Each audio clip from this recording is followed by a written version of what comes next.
Welcome to the weekly Wildcat Report, hosted by Pop DiBiase. The home opener was a success fan-wise. Even though it wasn't filled to the brim, the crowd was still loud and cheered until the end. The game showed what is so special about the XFL.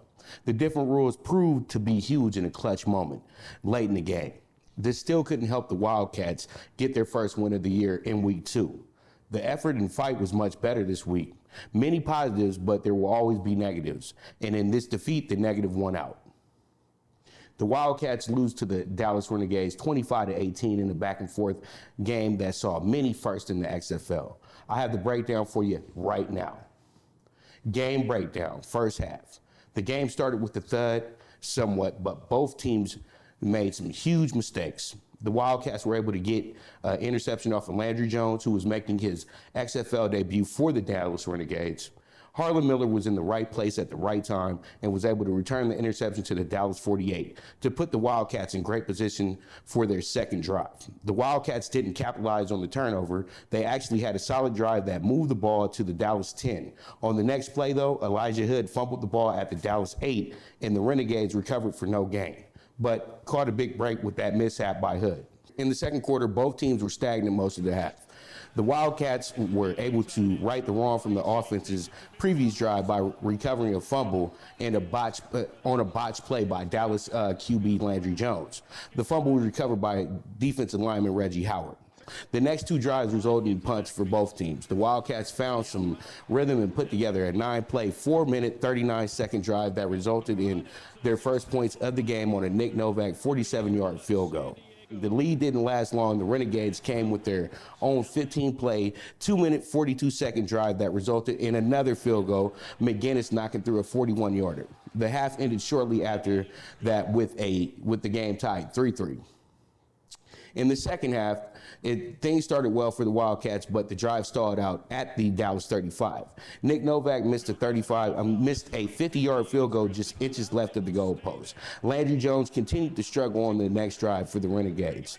The Wildcat pass rush was much improved throughout the day and was a key piece in forcing the second interception. Linebacker Will Smith snatched his first interception of the season and returned the ball to the LA 48, which was negated due to an unsportsmanlike conduct penalty after the interception. The Wildcats were able to move the ball again and finally had the tight ends involved, with Brandon Barnes making a huge catch and then getting his helmet ripped off, and this led to a face masking penalty that added more positive yards on the Wildcats to get the Wildcats down to the Dallas 3-yard line. On the very next play, the Wildcats had another critical mistake with a botched handoff exchange that resulted in another fumble recovery for the Renegades. On the next drive, first play, Jones completed the longest pass of the season, which was a 39-yard pass right on the money to Crockett. This drive would be 12 plays and ate up 6 minutes off the clock, which resulted in a 45-yard field goal, putting the Renegades up 6-3.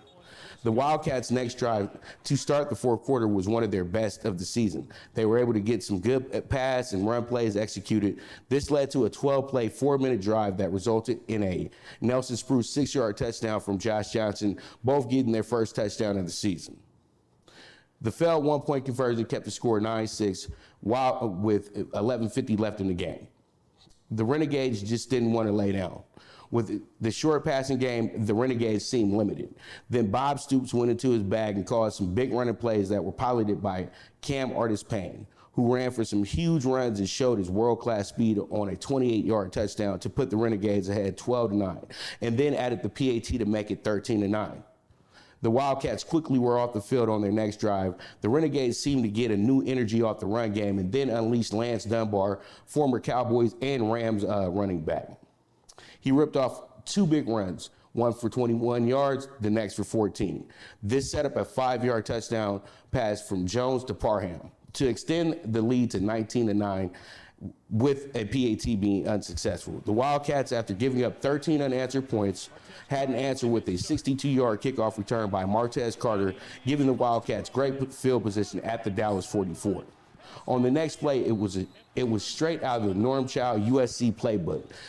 Johnson found Spruce on a perfect post route that turned into a 44-yard touchdown for Spruce. Then the Wildcats made history. They were the first team to attempt and convert the new three-point conversion with a pass to Brandon Barnes that cut the Renegades' lead to 1 leading now 19-18 with 4:55 left to go in the game. On the next drive, the Renegades delivered the knockout punch with a long 9-play, 64-yard drive that was capped off by another great run by Artis Payne. And oh boy, he brought the pain to the fans in LA with a 17-yard rushing touchdown to put up the Renegades 25-18. The conversion was missed. The Wildcats' last shot was a 4-and-out with about 32 seconds left to play. The Wildcats dropped to 0-2, lose their home opener.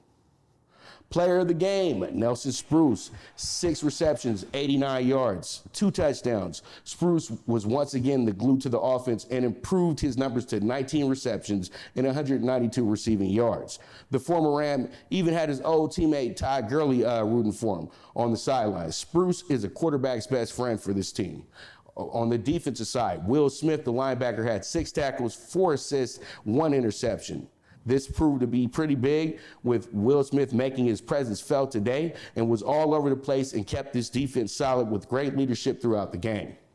He was able to pick off Landry Jones early in the fourth quarter and also had 6 tackles and assisted on 4. Big step up from the opener when he was a non-factor. Great way to introduce yourself to the fans with the big game at home. My 2 cents. The Wildcats can be a top team in this league. The biggest issue is consistency and communication. I feel like they are overloading players on both sides, and they just need to simplify the schemes for both offense and defense. Also, Coach Moss needs to adjust to being a head coach. He seems better in a coordinator role and not in the diplomat role of being a head coach like he's supposed to be. He has the respect of the locker room for now after some bold moves made week 1. He has more eyes on him, so the pressure is on. The front office, they have to win in LA or the excitement will tailor off, and they will literally have to give away tickets and probably give away food too. I still believe in this team, and I know it's tough to get acclimated with no preseason.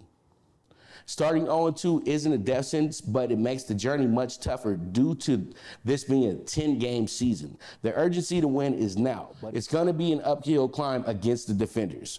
The Wildcats need to be all in and play like their jobs are on the line and to avoid falling 0-3. That's a wrap. Thank you for watching the Wildcat Weekly Report. This is a PrimeWave Media production exclusive, and this was filmed at the world-famous Coin Academy.